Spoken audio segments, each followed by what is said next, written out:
end recording. We're off to a good start today. Okay, so yeah, in summary, nothing on NPR and the thermodynamics problem, unfortunately, except for the idea of it possibly being something to do with the ozone layer, but nothing more solid than that. Again, totally willing to look it up should the person come back in and give me more information, but we'll see if that happens. Right now we are ready to start on the Midnight Library with the section titled Fame. She was sweating. That was the first observation. Her body was coursing with adrenaline, and her clothes were clean to her. There were people around her, a couple of whom had guitars. She could hear noise, vast, powerful human noise, a roar of life, slowly finding rhythm and shape, becoming a chant. There was a woman in front of her, toweling her face. "Thanks," Nora said, smiling. The woman looked startled, as if she'd just been spoken to by a god. She recognized a man holding drumsticks. It was Ravi. His hair was dyed white blonde, and he was dressed in a sharp-cut indigo suit with a bare chest where his shirt should have been. He looked an entirely different person to the one who had been looking at the music magazines and the newsagents in Bedford only yesterday, or the corporate-looking guy in the blue shirt who had sat watching her do her catastrophic talk in the Intercontinental Hotel. "Ravi," she said, "you look amazing." "What?" He hadn't heard her over the noise, but now she had a different question. "Where's Joe?" she asked, almost a shout. Ravi looked momentarily confused, or scared, and Nora braced herself for some terrible truth, but none came. "Usual, I reckon," schmoozing it up with a foreign press. Nora had no idea what was going on. He seemed to be still part of the band, but also not in the band enough to be performing on stage with them. And if he wasn't in the band, then whatever had caused him to leave the band hadn't caused him to disappear completely. From what Ravi said, and the way he said it, Joe was still very much part of the team. Ella wasn't there, though. On bass was a large, muscly man with a shaved head and tattoos. She wanted to know more, but now was clearly not the time. Ravi swept his hand through the air, gesturing towards what Nora could now see was a very large stage. She was overwhelmed. She didn't know what to feel. "Encore time," said Ravi.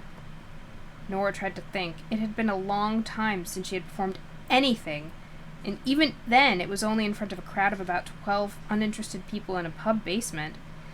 You kind of have to know what song you're performing before, like, this point. I mean, and you just kind of can't play anything because the rest of the band needs to know what to do. So, God forbid you ask, like, what song you're performing, and he mentions a new song that you have no memory of writing or anything like that. Let's see where this goes. Ravi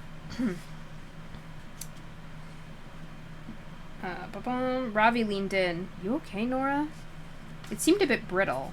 The way he said her name seemed to contain the same kind of resentment she'd heard when she bumped into him yesterday in that very different life. "Yes," she said, full shouting now. "Of course, it's just... I have no idea what we should do for the encore." Ravi shrugged. "Same as always." Yeah, right." Nora tried to think. She looked out at the stage. She saw a giant video screen with the words, "The Labyrinths," flashing and rotating out to the roaring crowd. Wow, she thought, we're big. Proper stadium-level big. She saw a keyboard and the stool she had been sitting at. Her bandmates, whose names she didn't know, were about to walk back on stage. "Where are we again?" she asked, above the crowd noise. "I've gone blank." The big shaven-head guy holding the bass told her, "Sao Paulo." "We're in Brazil?" They looked at her as if she They looked at her as if she was mad. "Where have you been the last 4 days?" "Beautiful sky," said Nora, realizing she could probably still remember most of the words. "Let's do that." "Again?" Ravi laughed, his face shining with sweat. "We did it 10 minutes ago." "Okay, listen," said Nora, her voice now a shout over the crowd, demanding an encore. "I was thinking we'd do something different. Mix it up. I wondered if we could do a different song to usual." "How? We have to do How." said the other band member, a turquoise lead guitar strapped around her. We always do Howl. Nora had never heard of Howl in her life. Yeah, I know, she bluffed, but let's mix it up. Let's do something they aren't expecting. Let's surprise them. You're overthinking this, Nora, said Ravi. I have no other type of thinking available. Ravi shrugged. So what should we do? Nora shrugged to think. She thought of Ash, with his Simon and Garfunkel guitar songbook. Let's do Bridge Over Troubled Water. Ravi was incredulous. What? I think we should do that. It will surprise people. I love that song, said the female bandmate, and I know it. Everyone knows it, Imani, Ravi said dismissively. Exactly, Nora said, trying her hardest to sound like a rock star. Let's do it. Yeah, I mean, she wanted to do Beautiful Sky, but it was, apparently they already performed it, which is kind of sweet. Like, where are we? Nora walked onto the stage. At first she couldn't see the faces because the lights were pointing towards her, and beyond that glare, everything seemed like darkness, except for a mesmerizing Milky Way of camera flashes and phone torches. She could hear them, though. Human beings, when there's enough of them acting in total unison, becomes something else. The collective roar made her think of another kind of animal entirely. It was at first kind of threatening, as if she was Hercules facing the many-headed Hydra who wanted to kill him, but this was a roar of total support, and the power of it gave her a kind of strength. She realized in that moment that she was capable of a lot more than she'd known. That was Milky Way. Now we are on to Wild and Free. She reached the keyboard, sat down on the stool, and brought the microphone a little closer. Thank you, Sao Paulo, she said. We love you! And Brazil roared back. This, it seemed, was power. The power of fame. Like those pop icons she'd seen on social media who could say a single word and get a million likes and shares. Total fame was when you reached the point where looking like a hero or genius or god required minimal effort. But the flip side was that it was precarious. It could be equally easy to fall and look like a devil or a villain or just an ass. Her heart raced, as if she were about to set foot on a tightrope. She could see some of the faces in the crowd now, thousands of them emerging from the dark. Tiny and strange, the clothed bodies almost invisible. She was staring out at 20,000 disembodied heads. Her mouth was dry. She could hardly speak, so wondered how she was going to sing. She remembered Dan mock wincing as she'd sung for him. What an ass! Like, just, you know, like, constantly just being reminded of how much of an ass, Dan was. And also, like, it makes me think, like, again, unfortunately, it just makes their relationship all the more unbelievable. Like, that chapter, that's something I complained there, is, like, his faults were so bad that it was like, how are you still with this guy? Like, how did you end up with him to begin with, or have a plan to get married, and the only thing that broke you up was... I can't even remember what the only thing that broke her up was, actually. It's been a while now. Was it... I think it was being in the band, right? Was that it? Or... No, that's why she left the band. She left the band for him. Oh, yeah, the wedding she just suddenly didn't go. Right. But still, like, you were gonna get married to this guy? He's a total dick. Anyway. The noise of the crowd subsided. It was time. Right, she said. Here is a song you might have heard before. This was a stupid thing to say, she realized. They had all paid tickets for this concert, presumably because they had heard a lot of these songs before. Because they had heard a lot of these songs before. I mean, I feel like that's fair. She shouldn't beat herself up over that. Like, you hear that stuff all the time at concerts, and also you do have, like, some people who come who are new fans. It's a song that means a lot to me and my brother. Already the place was erupting. They screamed and roared and clapped and chanted. The response was phenomenal. She felt, momentarily, like Cleopatra. An utterly terrified Cleopatra. What a weird comparison. Cleopatra? Cleopatra's who you feel like. Okay.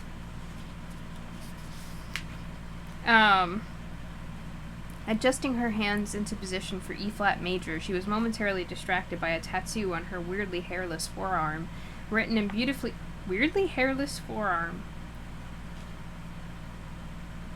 Like, not that it's, not that it's like a weird concept, but it's just a weird sentence.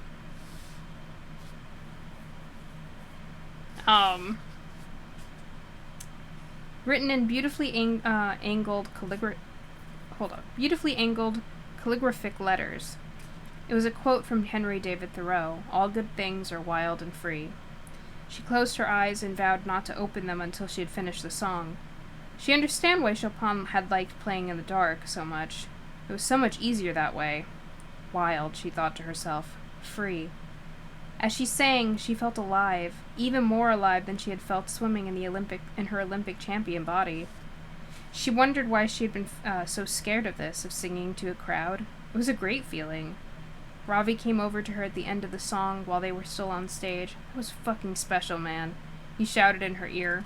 "Oh, good," she said. "Now let's kill this and do how." She shook her head, then spoke to the microphone hurriedly before anyone else had the chance to. "Thank you for coming, everybody. I really hope you all had a nice evening. Get home safely." "Get home safely?" Ravi said in the coach on the way back to the hotel. She hadn't remembered him being such an ass. He seemed unhappy.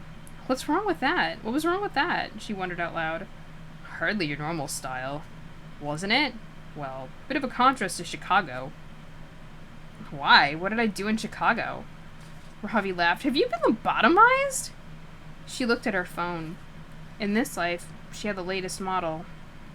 A message from Izzy. It was the same message she'd had in her life with Dan, in the pub. Not a message at all, but a photo of a whale. Actually, it might have been a slightly different photo of a whale. That was interesting. Why was she still friends with Izzy in this life, and not in her root life? After all, she was pretty sure she wasn't married to Dan in this life. She checked her hand, and she was relieved to see a totally naked ring finger.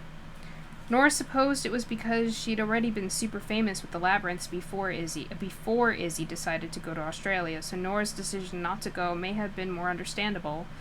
Or maybe Izzy just liked the idea of a famous friend. Izzy wrote something under the picture of the whale. All good things are wild and free. She must have known about the tattoo. Another message came through now from her. Hope Brazil was a blast. I'm sure you rocked it. And thanks 10 million for sorting out the ticks for Brisbane.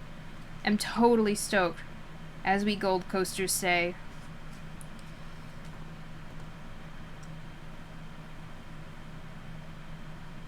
I guess so.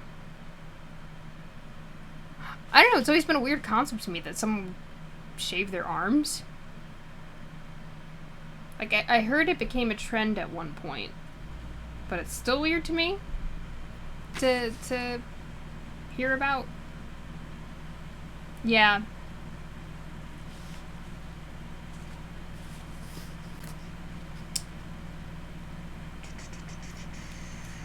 Okay. There were a few emojis of whales and hearts and thanking hands and a microphone and some musical notes.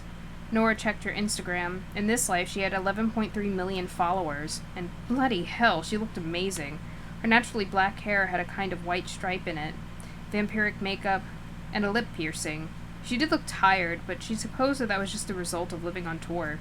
It was a glamorous kind of tired, like Billie Eilish's cool aunt. She took a selfie and saw that while she didn't look exactly like the excessively styled and filtered photos on her feed, which had been for magazine shoots, she did look cooler than she ever imagined she could look. And as with her Australian life, she also put poems up online. The difference with this life, though, was that each poem had about 500,000 likes. One of the poems was even called Fire, but it was different to the other one. Mm-hmm.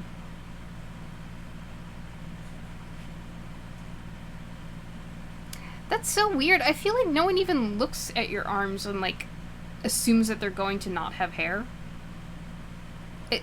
No one looks at your arms with any sort of expectation, I feel like, of that. Of anything like that. Personally. Like, unless I guess you're excessively hairy. Like Robin Williams or something.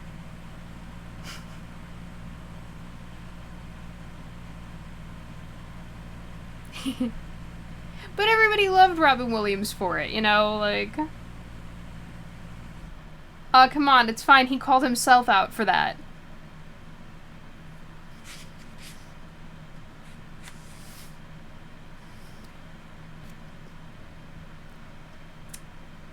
She had a fire inside her. She wondered if the fire was to warm her or to destroy her. Then she realized a fire had no motive. Only she could have that. The power was hers. A woman sat next to her.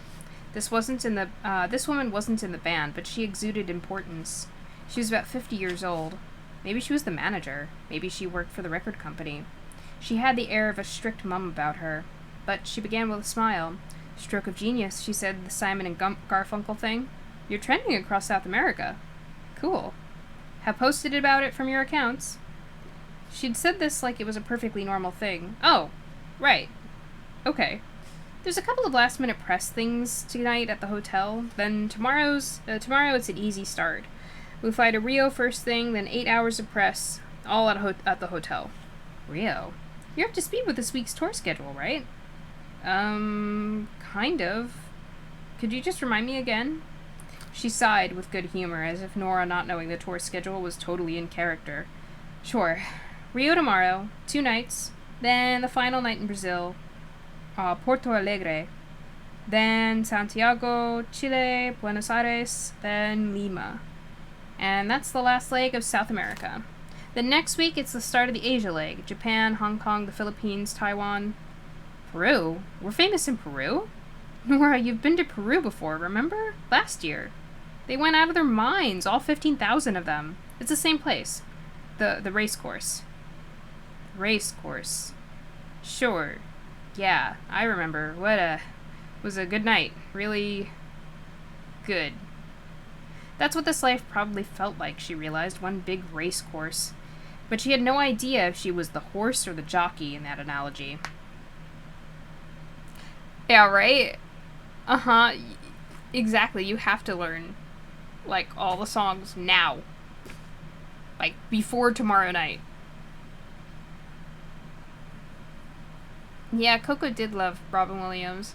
Mm-hmm. She really is being too obvious. Ravi tapped the woman on the shoulder. Joanna, what's the time? What time's the podcast tomorrow?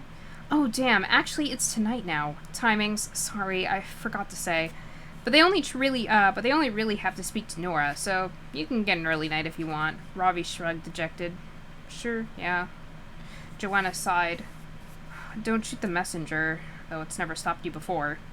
Nora wondered again where her brother was, but the tension between Joanna and Ravi made it feel wrong to ask something she should so obviously know.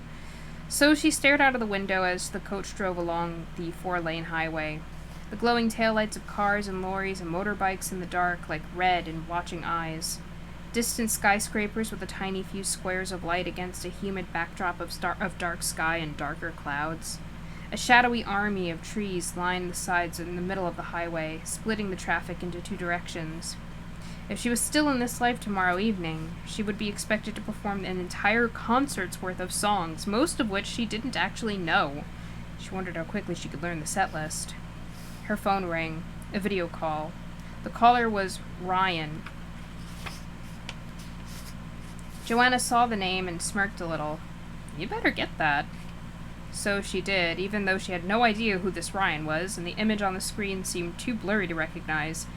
But then he was there, a face she had seen in movies and imaginings many times. Hey babe, just checking in with a friend. We're still friends, right? She knew her voice. She knew the voice, too. American? That pronunciation. American, rugged, charming, famous. She heard Joanna whispering to someone else on the couch. She's on the phone with Ryan Bailey. Next chapter, or next section, is called Ryan Bailey. Ryan Bailey, as in the Ryan Bailey, as in Ryan Bailey of her fantasies, where she talked about Plato and Heidegger through a veil of steam in his West Hollywood hot tub. Nora? You there? You look scared. Yeah, I'm here on a bus. A big, touring, yeah. Hi. Guess where I am? Oh, is he? I feel like I have to look him up now because I should know who I'm voicing here. Boop boop boop. Let me see. Ryan Bailey.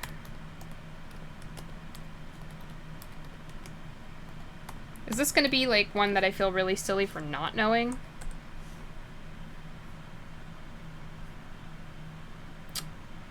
Oh, okay. Sadly, when I look at his face, I still don't remember him. But he's got nice blue eyes.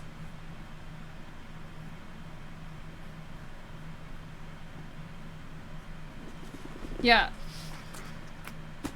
Okay. Guess where I am? She had no idea what to say. Hot tub seemed entirely inappropriate as an answer. I honestly don't know. He panned the phone around a vast and opulent-looking villa, complete with bright furnishings and terracotta tiles and a four-poster double bed veiled in a mosquito net. Nayarit. Is it Nayarit? Nayarit? Nayarit, Mexico. He pronounced, Mexico. Nayarit, Mexico. He pronounced Mexico in a parody of Spanish with the X as an H. He looked and sounded slightly different to the Ryan Bailey in the movies. A bit puffier. A bit more slurred. Drunker, perhaps. On location, they got me shooting Saloon 2. Last Chance? Saloon 2? Oh, I so want to see the first one. He laughed as if she had told him the most hilarious joke. Still dry as ever, no. No. Staying at the Casa de Mita, he said. He went on. Remember? The weekend we had here? They put me in the exact same villa. You remember? I'm having a mezcal margarita in your honor. Where are you? Brazil. We were just doing a concert in Sao Paulo. Wow, same landmass. That's cool. Yeah, cool. It was really good, she said. You're sounding very formal. Nora was aware half of the bus was listening in. Ravi was staring at her as he drank a bottle of beer. I'm just, on the bus. There are people around. People, he sighed as people. He sighed as if it were a swear word. There are always people. That's a fucking problem. But hey, I've been thinking a lot recently about what you said on Jimmy Fallon. Nora tried to act as if every sentence he said wasn't an animal running into the road. What did I say? About how it just ran its course. Me and you. How there were no hard feelings. I just want to thank you for saying that. Because I know I am a difficult fucking person. I know that. But I'm getting work for that. The therapist I'm seeing is really fucking good. That's great. I miss you, Nora. We had great times. But there is more to life than fantastic sex. Yes, said Nora, trying to keep her imagination in check. Absolutely. We had all kinds of great, but you were right to finish it. You did the right thing in the cosmic order of things. There was no rejection, there was only redirection. I've been thinking a lot about the cosmos. I've been tuning in, and the cosmos has been telling me I need to get my shit together. It's balance, man. What we had was too intense, and our lives are too intense, and it's like Darwin's third law of motion. About an action leading to a reaction. Something had to give. And you were the one who saw that, and now we are just particles floating in the universe that may reconnect one day at the Chateau Marmont. She had no idea what to say. I think that was Newton. What? The third law of motion. He tilted his head like a confused dog. What? Never mind, it doesn't matter. He sighed. Anyway, I'm going to finish this margarita because I've got an early training session. Mezcal, you see. Not tequila. Gotta keep pure. Got this new trainer. This MMA guy. He's intense. Okay. And no. Yeah? Can you just call me your special name for me again? What's it called? You know the one. Obviously, yeah. Of course. She tried to think what it could be. Rye bread, Play-Doh? I can't. People. She made a show of looking around. Exactly. People. And now that we've moved on with our lives, it seems a bit inappropriate. He smiled a melancholy smile. Listen, I'll be there for the final LA show. Front row, Staples Center. You won't be able to stop me, got it? That's so sweet. Friends forever? Friends forever. Sensing they were near the end of the conversation, Nora suddenly had something to ask. Were you really into philosophy? He burped. It was strange how shocking it was to realize that Ryan Bailey was a human being in a human body that generated gas. What? Philosophy. Years ago, when you were playing Plato and the Athenians, you gave an interview and you said you read a lot of philosophy. I read life. I read life, and life is a philosophy. Nora had no idea what he meant, but deep down she was proud of this other version of her for dumping an A-list movie star. I think you said at the time you read Martin Heidegger. Who's Martin Hotdog? It was probably just some press bullshit. You say all sorts of shit. Yeah, of course. Adios, amiga. Adios, Ryan. And then he was gone, and Joanna was smiling at her, saying nothing. There was something teacherly and comforting about Joanna. She imagined that this version of herself liked Joanna, but then she remembered she was supposed to do a podcast on behalf of a band where she didn't know the names of 50% of its members, or the title of their last album, or any of their albums. The coach pulled up to a grand-looking hotel outside of town. Fancy cars with darkened windows, palm trees wrapped in fairy lights, architecture from another planet. A former palace, Joanna told her, designed by a top Brazilian architect. I forgot his name. She looked it up. Oscar Niemeyer. She said after a moment. Modernist. But this is meant to be more opulent than his usual stuff. Best hotel in Brazil. And then Nora saw a small crowd of people holding out their phones with outstretched arms as if beggars with bowls filming her arrival. Yeah. No, it's funny because no is how you say, like, grandpa in Italian.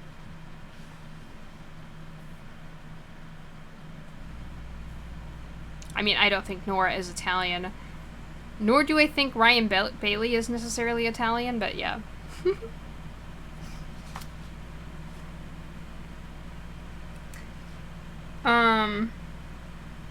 Okay, this next page just has this one quote on it, which seems to be from her Instagram. You can have everything and feel nothing. At Nora Labyrinth. 74.8k retweets, 485.3k likes. A silver tray of honey cakes. It was wild to think of this life coexisting with her others in the multiverse, like just another note in a chord. Nora found it almost impossible to believe that while in one life she was struggling to pay the rent, in another she was causing such excitement among people all over the world. The handful of fans who had filmed the tour bus arrive at the hotel were now waiting for autographs. They didn't seem too bothered about the other band members, but they did seem desperate to interact with Nora. She looked at one as she crunched over the gravel towards them. The girl had tattoos and was wearing an outfit that made her look like a flapper girl who had somehow got caught up in a cyberpunk version of a post-apocalyptic war. Her hair was styled exactly like Nora's, complete with matching white stripe. Nora! Nora! Hi! We love you, Queen! Thank you for coming to Brazil! You rock! And then a chant started, Nora! Nora! Nora!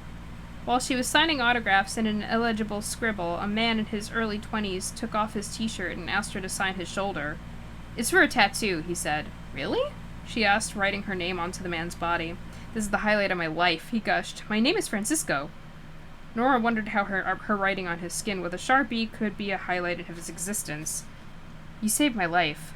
Beautiful Sky saved my life. That song? It's so powerful. Oh wow. Beautiful Sky? You know Beautiful Sky? The fan burst into hysterics. You're so funny! This is why you are my idol. I love you so much. Do I know Beautiful Sky? That's brilliant. Nora didn't know what to say. That little song she had written when she was 19 years old at university in Bristol had changed the life of a person in Brazil. It was overwhelming. This clearly was the life she was destined for. She doubted that she would ever have to go back to the library. She could cope with being adored. It was better than being in Bedford, sitting on the number 77 bus, humming sad tunes to the window. She posed for selfies. One young woman looked close to tears. She had a large photo of Nora kissing Ryan Bailey. "I was so sad when you broke up with him." "I know, yeah, it was sad, but, things happen. It's a learning curve."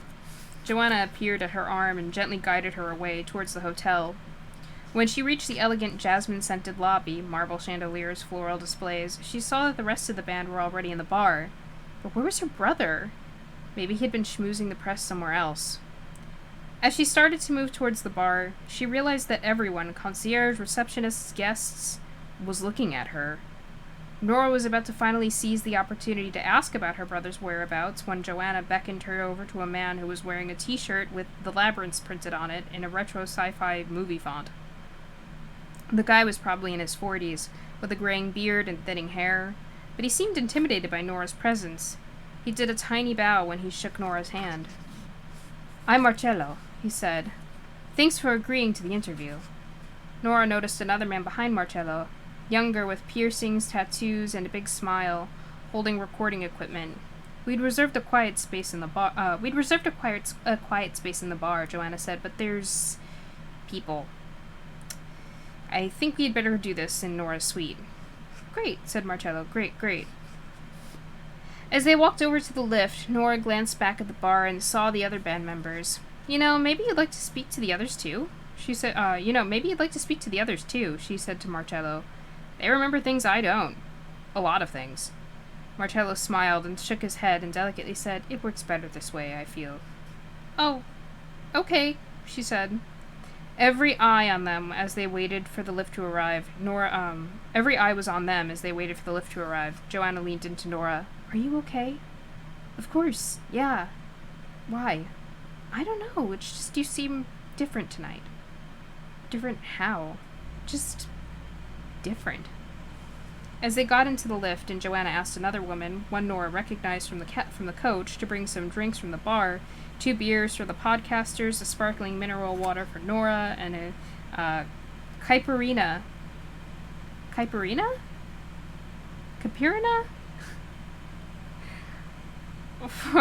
For herself. We're gonna look up how we say that. Hold on. Oh, sorry, my internet. Was it my internet, or was it just...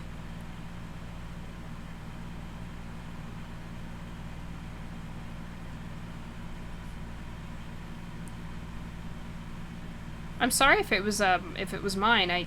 That's the downside of not looking up, like, a lot. Huh.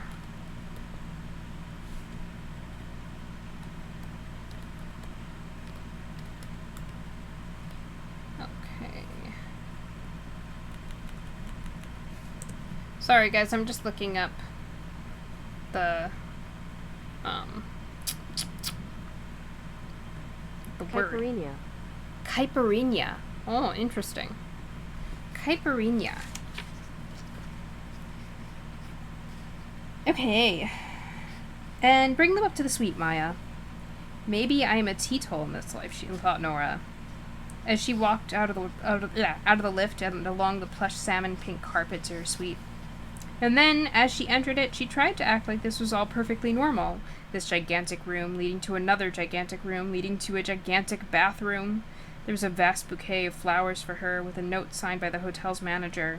Wow, she resisted saying as she gazed around at the lavish furnishings, the sweeping floor-to-ceiling curtains, the pristine white bed the size of an acre, the TV the size of a small cinema, the champagne on ice, the silver tray full of Brazilian honey cakes, as the card informed them. "Don't suppose you'd be having any of these," said Joanna, taking one of the little delicacies from the tray. "Now you're on that new plan." "Hardly said I had to keep an eye on you." Nora watched Joanna bite into one of the cakes and wondered how good any plan could be if it didn't involve eating something so clearly delicious as a Brazilian honey cake. She had no idea who Harley was, but she knew she didn't like them. I also want to look up what Brazilian honey cake looks like, because I am curious. I like my sweets.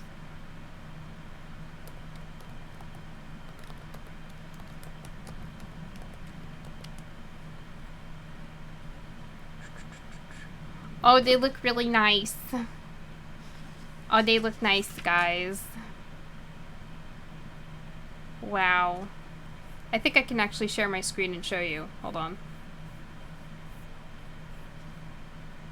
Because, guys, they look nice.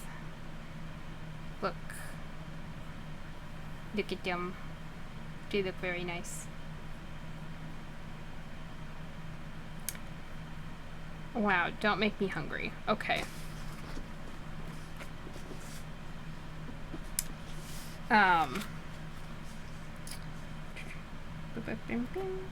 Also, just so you know, the fires are still going on in LA, and they're evacuating half of Calabasas now, but hopefully it won't get as high as your place. Nora didn't know whether to be pleased at the idea of having a house in LA, or worried that it was about to go on fire. The two Brazilian podcast guys took a few moments to set up their equipment, and Nora sunk herself into the vast sofa in the living area as Joanna, attending to a few rogue crumbs around her mouth with a heavily manicured finger, explained that their music podcast, Osum, was the most popular in Brazil. Great demographics, Joanna enthused, and the numbers are stratospheric. It's totally worth doing. And she stayed there, watching like a hawk mother as the podcast began.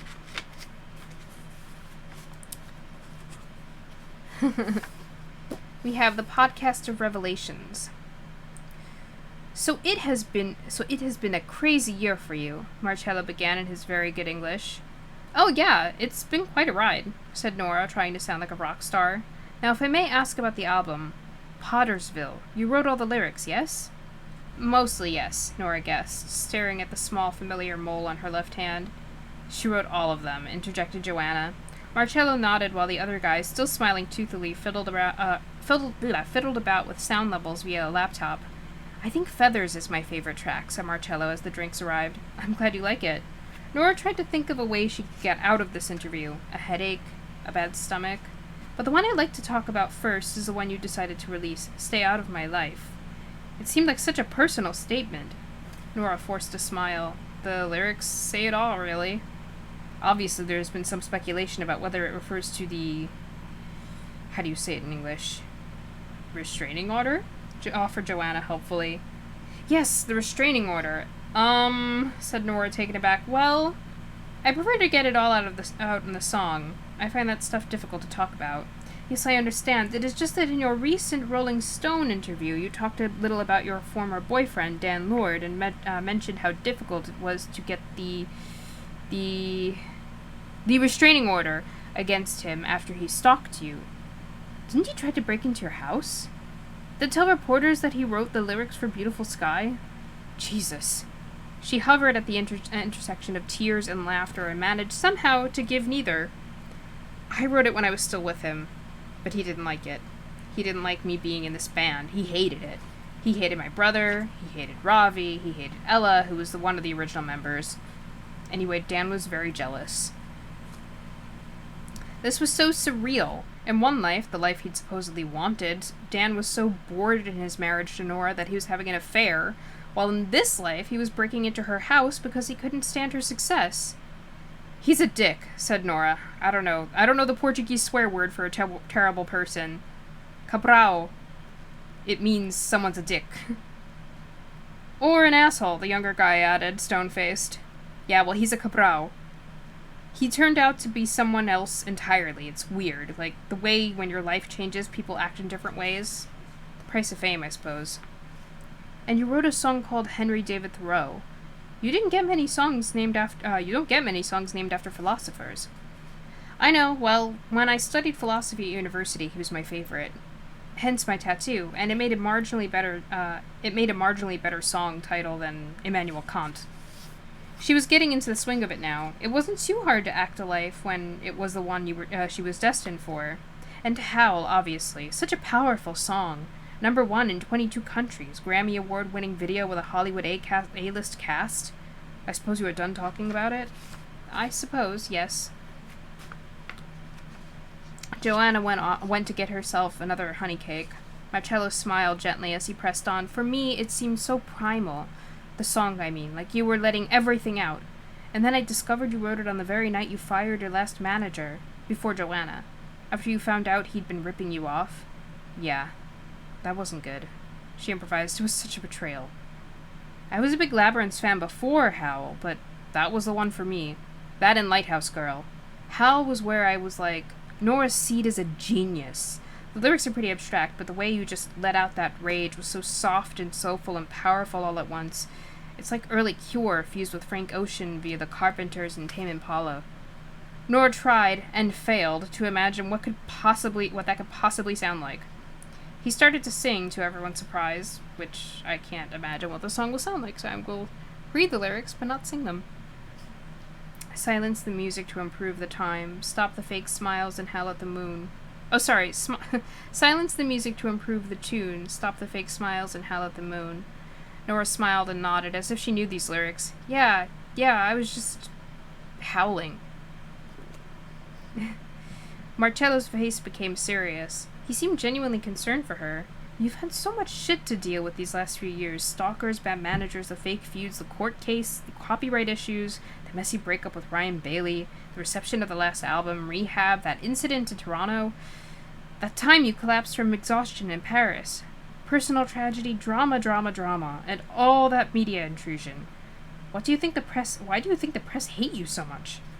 Nora began to feel a bit queasy. Was this what fame was like? Like a permanent bittersweet cocktail of worship and assault? It was no wonder so many famous people went off the rails when the rails veered in every direction. It was like being slapped and kissed at the same time. I don't know. It's pretty crackers. I mean, do you ever wonder what your life would have been like if you had decided to take a different path? Nora listened to this as she stared at the bubbles rising in her mineral water. I think it is easy to imagine there are easier paths, she said, realizing something for the first time, but maybe there are no easy paths. There are just paths. In one life I might be married, and another I might be working in a shop. I might have said yes to this cute guy who asked me out for coffee. In another, I might be researching glaciers in the Arctic Circle. In another, I might be an Olympic swimming champion. Who knows? Every second of every day we are entering a new universe. And we spend so much time wishing our lives were different, comparing ourselves to other people and to other versions of ourselves, when really most lives contain degrees of good and degrees of bad. Marcello and Joanna and the other Brazilian guy were staring at her wide-eyed, but she was on a roll now, freewheeling. There are patterns to life. Rhythms. It's so easy while trapped in just the one life to imagine that times of sadness or tragedy or failure or fear are a result of that particular existence, that it is a byproduct of living a certain way, rather than simply living. I mean, it would have made things a lot easier if we understood there was no way of living that can immunize you against sadness, and that sadness is intrinsically part of the fabric of happiness. You can't have one without the other. Of course they come in different degrees and quantities, but there is no life where you can be in a state of sheer happiness forever. And imagining there is just breeds more unhappiness in the life you're in. That is a great answer, Marcello said after he was sure she was finished. But tonight, I would say, at the concert, you'd seemed happy. When you played Bridge Over Troubled Water instead of Howl, that was such a powerful statement. It was saying, I am strong. It felt like you were telling us, your fans, that you were okay. And so, how is touring going? Well, it's great. And yes, I just thought I'd send a message like that, you know? I am out here living my best life. But I miss home after a while. Which one? Said Marcello with a quietly cheeky smile. I mean, do you feel more at home in London, or LA, or on the Amalfi Coast? It seemed like this was the life where her carbon footprint was the highest. I don't know. I suppose I would say London. Marcello took a sharp intake of breath, as if the next question was something he had to swim under. He scratched his beard. Okay, but I suppose it must be hard for you, as I know you share that flat with your brother. Why would it be hard? Joanna gave her a curious glance from above her cocktail. Marcello looked at her with sentimental fondness. His eyes seemed glazed. I mean, he went on after a delicate sip of beer, your brother was such a big part of your life. Such a big part of the band. Was? So much dread in such a small word, like a stone falling through water. She remembered asking Ravi about her brother before the encore. She remembered the crowd's reaction when she had mentioned her brother on stage.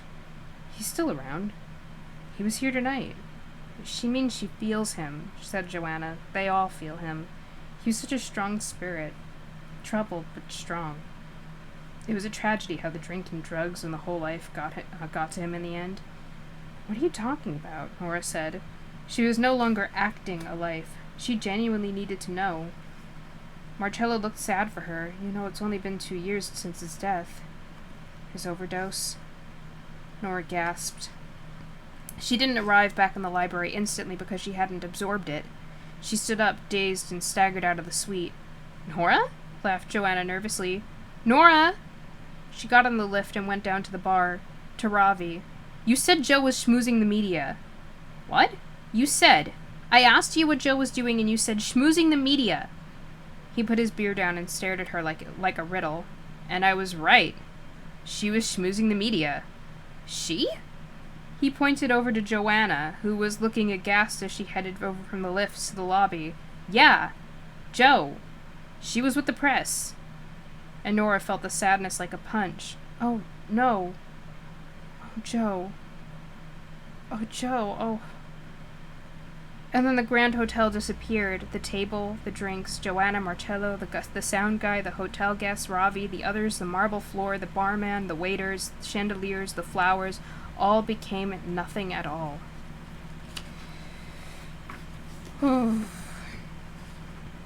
Yeah. Hold on, I'm just gonna take a drink of water. And it seems we have the lyrics to Hell here as the next section.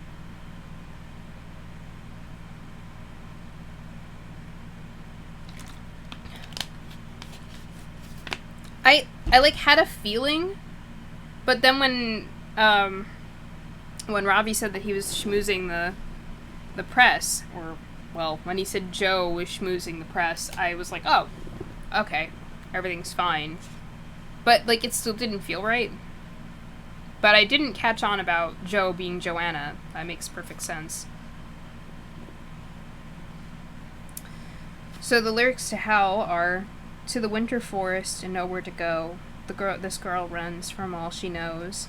The pressure rises to the top. The pressure rises, it won't stop. They want your body, they want your soul, they want fake smiles, that's rock and roll. The wolves surround you, a fever dream. The wolves surround you, so start the scream. Howl into the night, howl until the light.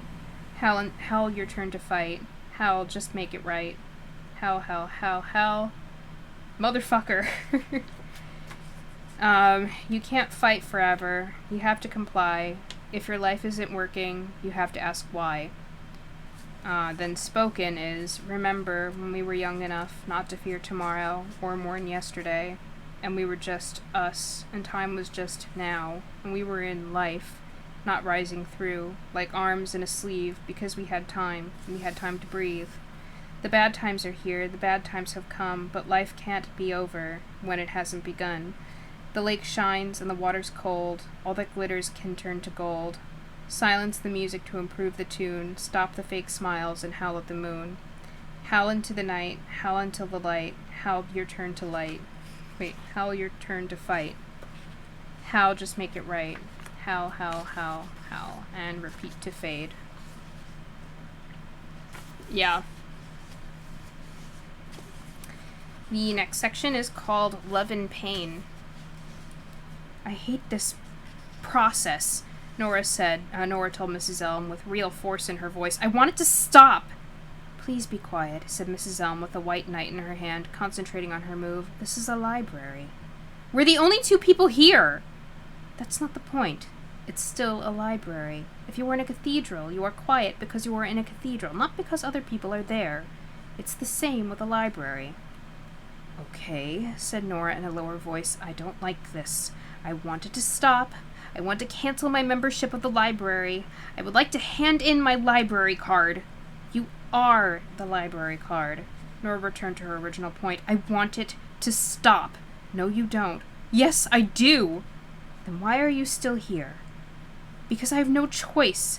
Trust me, Nora, if you really didn't want to be here, you wouldn't be here. I told you this right at the start.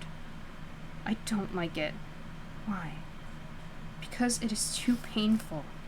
Why is it painful? Because it's real. In one life, my brother is dead. The librarian's face became stern again, and in one life, one of his lives, you are dead. Will that be painful for him? I doubt it. He doesn't want anything to do with me these days. He has his own life, and he blames me that it's unfulfilled. So this is all about your brother? No. It's about everything. It seems impossible to live without hurting people. That's because it is. So why live at all? Well, in fairness, dying hurts people too. Now, what life do you want to choose next? I don't. What? I don't want another book. I don't want another life. Mrs. Elm's face went pale, like it had done all those years ago when she got the call about Nora's dad. Nora felt the trembling beneath her feet, a minor earthquake. She and Mrs. Elm held onto the shelves as books fell to the floor. The lights flickered, and then went dark completely. The chessboard and the table tipped over. Oh no, said Mrs. Elm, not again. What's the matter? You know what the matter is. This whole place exists because of you. You are the power source. When there is a severe disruption in that power source, the library is in jeopardy. It's you, Nora. You are giving up at the worst possible moment. You can't give up, Nora. You have more to offer. More opportunities to have. There are so many versions of you out there. Remember how you felt after the polar bears? Remember how much you wanted life? The polar bear. The polar bear. Even those bad experiences are serving a purpose, don't you see? She saw. The regrets she had been living with most of her life were wasted ones. Yes. The minor earthquake subsided, but there were books scattered everywhere, all over the floor. The lights had come back on, but still flickered. I'm sorry, said Nora. She started trying to pick up the books and put them back into place. No, snapped Mrs. Elm. Don't touch them. Put them down. Sorry. And stop saying sorry. Now you can help me with this. This is safer. She helped Mrs. Elm pick up the chess pieces and set up the board for a new game, putting the table back in place too. What about all the books on the floor? Are we just going to leave them? Why do you care? I thought you wanted them to disappear completely. Mrs. Elm may well have just been a mechanism that existed in order to simplify the intricate complexity of the quantum universe, but right now, sitting down between the half-empty bookshelves near her chessboard set up for a new game, she looked sad and wise and infinitely human. I didn't mean to be so harsh, Mrs. Elm managed eventually. That's okay. I remember when we started playing chess in the school library, you used to lose your best players straight away, she said. You'd go and get the queen or the rooks right out there, and they'd be gone. And then you would act like the game was lost because you were just left with the pawns in a night or two. Why are you mentioning this now? Mrs. Elm saw a loose thread on her cardigan and tucked it inside her sleeve, then decided against it and let it loose again. You need to realize something if you are ever to succeed at chess, she said, as if Nora had nothing bigger to think about. And the thing you need to realize is this. The game is never over until it is over. It isn't over if there is a single pawn still on the board. If one side is down to a pawn and a king, and the other side has every player, there is still a game. And even if you were a pawn, maybe we all are, then you should remember that a pawn is the most magical piece of all. It might look small and ordinary, but it isn't. Because a pawn is never just a pawn. A pawn is a queen in waiting. All you need to do is find a way to keep moving forward, one square after another, and you can get to the other side and unlock all kinds of power. Nora stared at the books around her. So are you saying I only have pawns to play with? I am saying that the thing that looks the most ordinary might end up being the thing that leads you to victory. You have to keep going, like that day in the river. Do you remember? Of course she remembered. How old had she been? Must have been 17 as she was no longer swimming in competitions. It was a fraught period in which her dad was cross with her all the time and her mum was going through one of her near-mute depression patches. Her brother was back from art college for the weekend with Ravi, showing his friends the sights of glorious Bedford. Joe had arranged an impromptu party by the river, with music and beer and a ton of weed, and girls who were frustrated Joe wasn't interested in them. Nora had been invited and drank too much and somehow got talking to Ravi about swimming. So could you swim the river? he asked her. Sure. No, you couldn't, someone else had said. And so, in a moment of idiocy, she had decided to prove them wrong. And by the time her stoned and heavily inebriated older brother realized what she was doing, it was too late. The swim was well underway.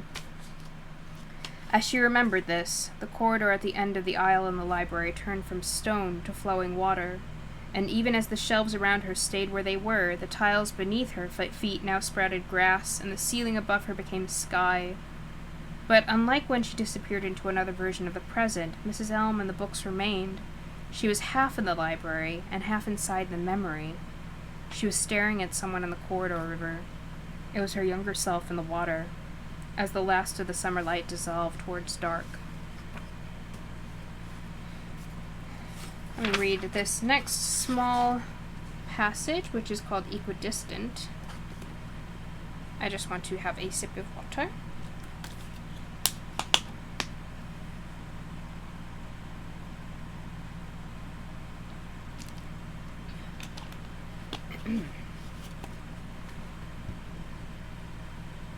Well, you shouldn't yell in a library. I just thought that you wouldn't want to scare the books, would you? Comment.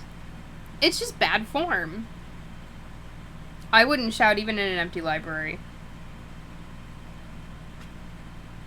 I guess it's the idea of thinking of it like as like a metaphysical library versus like an actual library, but yeah, you shouldn't shout. Don't shout. Would you shout in an empty library? That's not good. There's still the librarian there. Libraries are quiet places.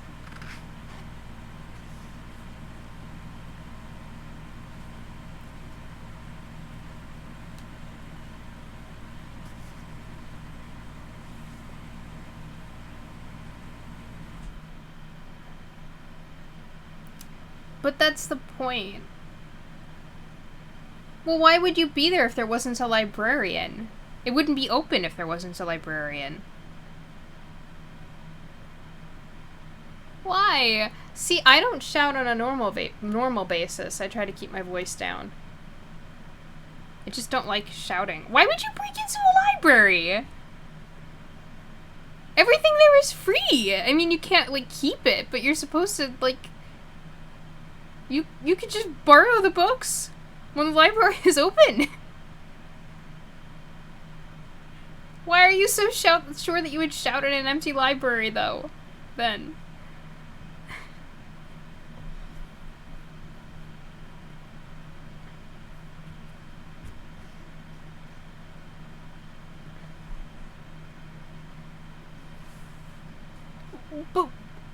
But why, though? Why? You said you never shout.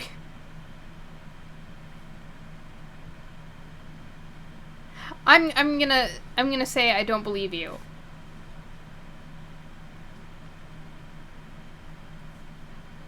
I'm throwing it out there. I don't believe that if push came to shove and you were actually in that situation, you actually would shout.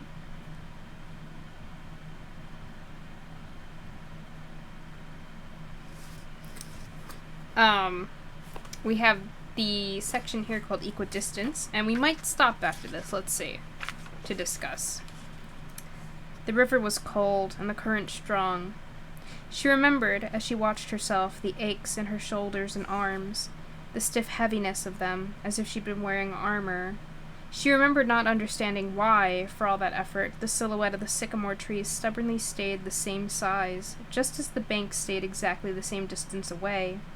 She remembered swallowing some of the dirty water, and looking around at the other bank, the bank where she had come from, and the place where she was kind of now standing, watching, along with that younger version of her brother and his friends, beside her, oblivious to her present self, and to the bookshelves on either side of them. She remembered how, in her delirium, she had thought of the word equidistant, a word that belonged in the clinical safety of a classroom. Equidistant. Such a neutral, mathematical kind of word, and one that became a stuck thought, repeating itself like a manic meditation as she used the last of her strength to stay almost exactly where she was. Equidistant. Equidistant. Equidistant, not aligned to one bank or the other.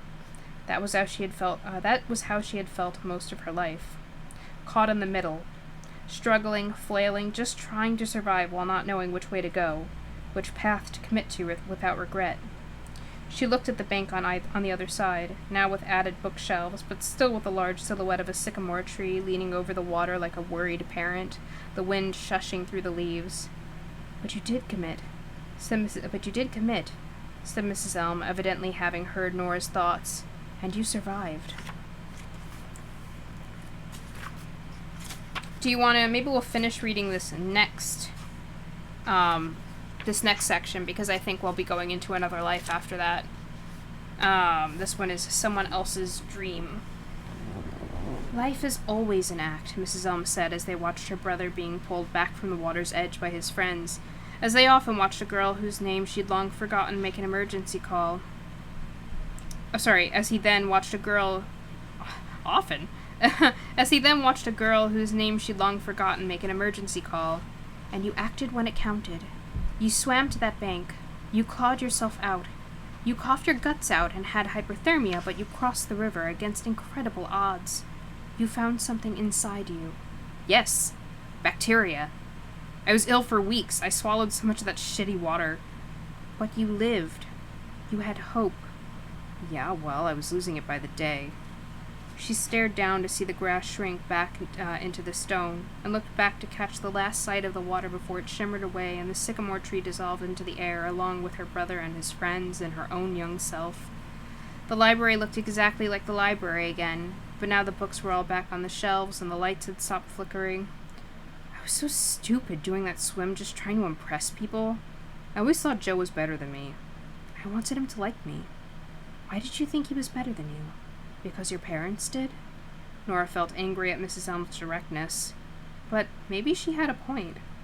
I always had to do what they wanted me to do in order to impress them. Joe had his issues, obviously, and I didn't really understand those issues until I knew he was gay, but they say sibling rivalry isn't about siblings, but parents, and I always felt my parents just encouraged his dreams a bit more. Like music? Yeah. When he and Ravi decided they wanted to be rock star,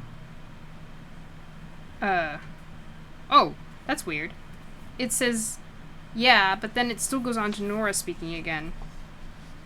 Strange. When he and Ravi decided they wanted to be rock stars, Mom and Dad bought Joe a guitar and then an electric piano. How did that go? The guitar bit went well. He could play Smoke on the Water within a week of getting it, but he wasn't into the piano and decided he didn't want it cluttering up his room. And that's when you got it. Mrs. Elm said this as a statement rather than a question. She knew. Of course she knew. Yeah. It was moved into our room and you welcomed it like a friend and started learning to play it with steadfast determination. You spent your pocket money on piano teaching guides like Mozart for beginners and the Beatles for piano because you liked it. But also you wanted to impress your older brother. I never told you all this. A wry smile. Don't worry. I read the book. Right. Of course. Yeah. Got you. You might need to stop worrying about other people's approval, Nora, Mrs. Elm said in a whisper, for added power and intimacy. You don't need a permission slip to be your... Yes, I get it. And she did get it. Every life she had tried so far since entering the library had really been someone else's dream. The married life in the pub had been Dan's dream. The trip to Australia had been Izzy's dream, and her regret about not going had been a guilt for her best friend more than a sorrow for herself. The dream of her becoming a swimming champion belonged to her father, and... Okay, so it was true that she had been interested in the Arctic and being a glaciologist when she was younger, but that had been steered quite significantly by her chats with Mrs. Elm herself back at the school library. And the labyrinths, well, that had always been her brother's dream. Maybe there was no perfect life for her, but somewhere, surely, there was a life worth living. And if she was to find a life truly worth living, she realized she would have to cast a wider net. Mrs. Elm was right. The game wasn't over. No player should give up if there were still pieces left on the board. She straightened her back and stood up tall. You need to choose more lives from the bottom or top shelves. You have been seeking to undo your most obvious regrets. The books on the higher and lower shelves are the lives a little bit further removed. Lives you are still living in one universe or another, but not ones you have been imagining or mourning or thinking about. They are lives you could live, but never dreamed of. So they're unhappy lives? Some will be, some won't be. It's just they are not the most obvious lives. They are ones which might require a little imagination to reach, but I am sure you can get there. Can't you guide me? Mrs. Elm smiled. I could read you a poem. Librarians like poems. And then she quoted Robert Frost. 2 roads diverged in a wood, and I took the one less traveled by, and that has made all the difference. What if there are more than 2 roads diverging in the wood? What if there are more roads than trees? What if there is no end to the choices you can make?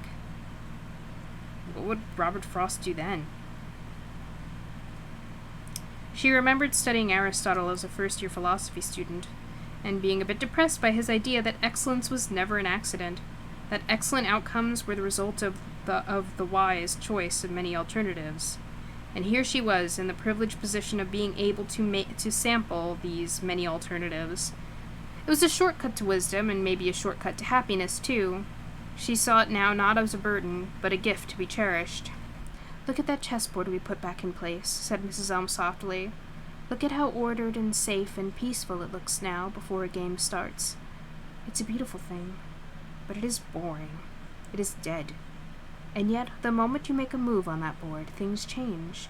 Things begin to get more chaotic, and that chaos builds with every single move you make. She took a seat at the chess table opposite Mrs. Elm. She stared down at the board and moved a pawn 2 spaces forward. Mrs. Elm mirrored the move on her side of the board. It's an easy game to play, she told Nora, but a hard one to master. Every move you make opens a whole new world of possibility. Nora moved one of her knights. They progressed like this for a little while. Mrs. Elm provided a commentary. At the beginning of a game, there are no variations. There is only one way to set up the board. There are 9 million variations after the first 6 moves. And after 8 moves, there are 288 billion different positions. And those possibilities keep growing. There are more possible ways to play a game of chess than the amount of atoms in the observable universe. So it gets very messy. There is no right way to play. There are many ways. In chess, as in life, possibility is the basis for everything. Every hope, every dream, every regret, every moment of living. Eventually, Nora won the game. She had a sneaky suspicion that Mrs. Elm had let her, but still she was feeling a bit better. Okie dokie, said Mrs. Elm. Now time for a book, I reckon. What do you say? Nora gazed along the bookshelves. If only they had more specific titles, if only there was one that said, Perfect Life right here. Her initial instinct had been to ignore Mrs. Elm's question, but where there were books, there was always the temptation to open them, and she realized it was the same with lives. Mrs. Elm repeated something that she said earlier, never underestimate the big importance of small things. This was useful, as it turned out. I want, she said, a gentle life. The life where I worked with animals. Where I chose the animal shelter job. Where I did my work experience at school over the one at string theory. Yes. Give me that one, please. And the next section will be a gentle life. But that is where we will stop for today.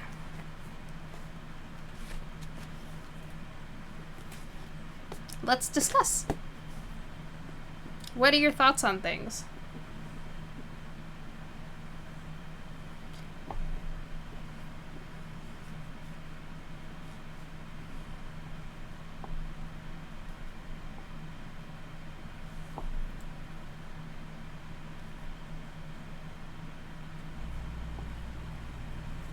Me too. It was interesting that, so, I mean, obviously also understandable, but that the only, disappointing thing, no air quotes, the only disappointing thing about the life that we just saw was that her brother had been gone, but that was enough to kill everything. Everything else had seemed perfect beforehand, if she could get used to it, she could, it was lavish, but it was also, she just fell into it very naturally. But that one detail was enough to make all of the difference. Yeah, I like Mrs. Elm and her guidance as well. The chessboard analogy is really interesting.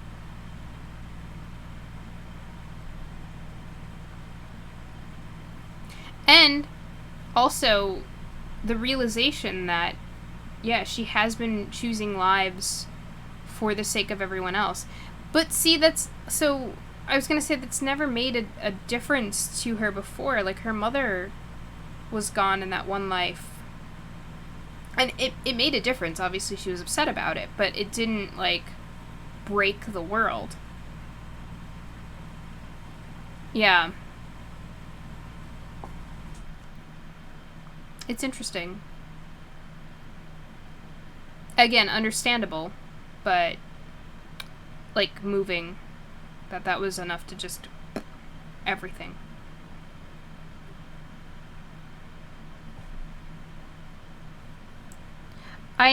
I'm really happy that she's realizing that a lot more of her problems, even than we thought about before, were just internalized things that were put on her by other people. Mm-hmm.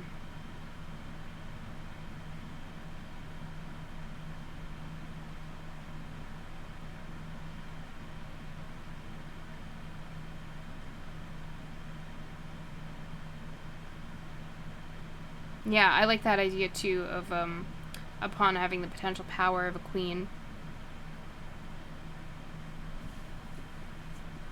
They say that because if a pawn can make it to the other side of the board, it becomes a queen, right?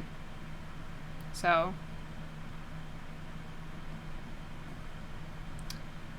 everybody hurts other people, unfortunately. It's just, inevitable. Nobody wants to do it. Or I don't like to deal with absolutes, so I'll say that I'm sure there are some people who want to hurt other people, but most people don't want to, and, but unfortunately it's just unavoidable.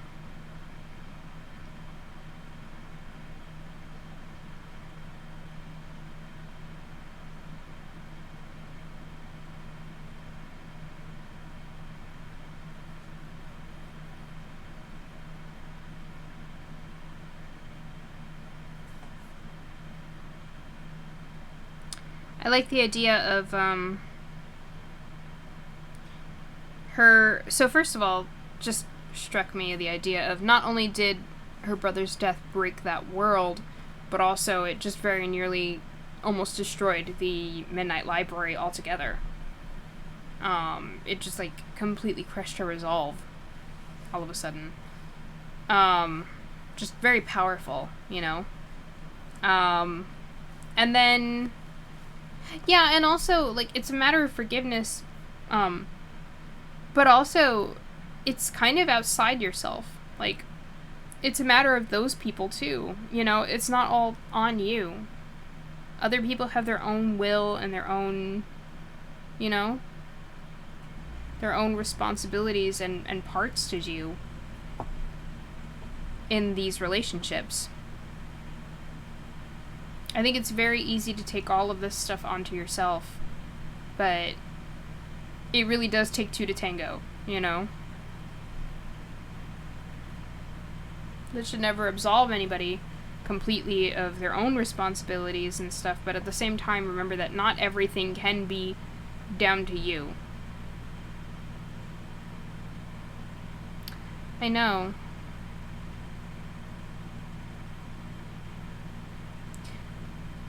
I hope at some point she'll come to realize that it would, and I really hope we do see him in her root life again or something. And connect with him again. Although, in that one dream where they were close, he was like, kind of, I don't know. He felt like he only was sticking by because she was doing what he wanted her to. And that kind of sucks, too.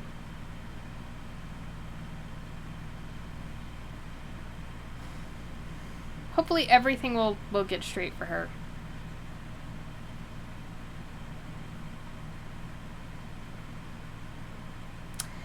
Yeah, manipulative, but I wouldn't go so far. He wasn't so active in manipulation, but just everything was going well while their goals aligned in things. And then he was unhappy with her when their goals didn't align.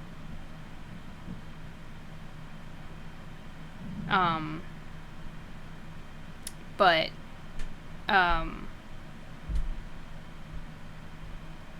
I wouldn't say that is so active a term as manipulative. But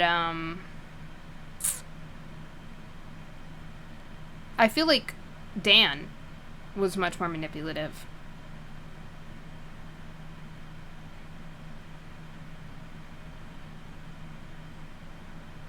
And so it's like interesting because I feel like all of them can sort of fall under a very similar umbrella. Selfish, maybe? Because you have Dan, who actually was like manipulative and made her, or wanted her to give up sorry, neighbors, wanted her to give up things that made her happy and things that she could have been very successful at. Was like actively sabotaging her for his own wants and stuff. Then you have hello.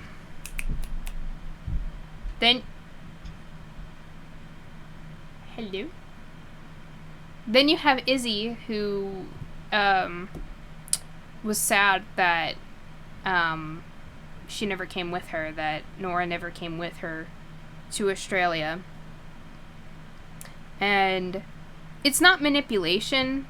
I don't think she was intending to manipulate Nora by, like, ghosting her and not talking with her, but it is selfish because she did it out of, like, she was upset with Nora for not taking her up on things, so it's like, yeah.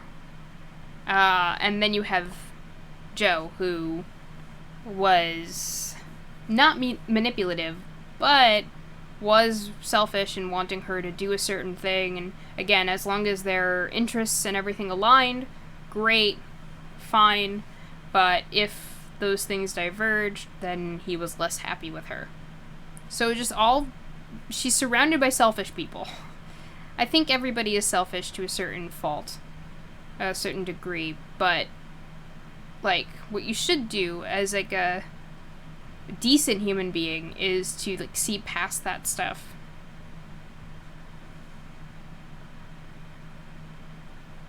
Yeah, Dan is an ass. There's no other way to put it. Dan is an asshole. I mean, there are other ways to put it, but that's just with more colorful language that would just ultimately end with other words to describe him in the same vein as asshole. But I'm excited to see where she goes now with this gentle life.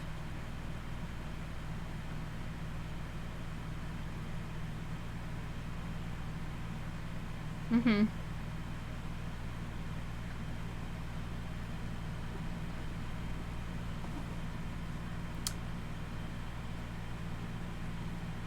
It does. It does. It can. Yeah, I'm curious. Curious how this will go. But anyway, I think that's where we'll be leaving it at for today. I hope you guys enjoyed, and of course we will have the stream again next week, next Sunday at 5 p.m. And also we have Hot Stuffle Boyfriend Holiday Star on Saturdays at 5 p.m. Go ahead and check out the YouTube channel. It's the same name as on here, Sky Destiny. Have the link in my Twitch bio. So go ahead and check that out. Go ahead, comment, like, and subscribe. And this way you can go ahead and keep up to date with everything. Yeah, so absolutely, we'll see you again next week. And don't forget to make suggestions for what you want as the next book we will be reading together. See you guys later. Have a great weekend. This has been Sky. Bye-bye!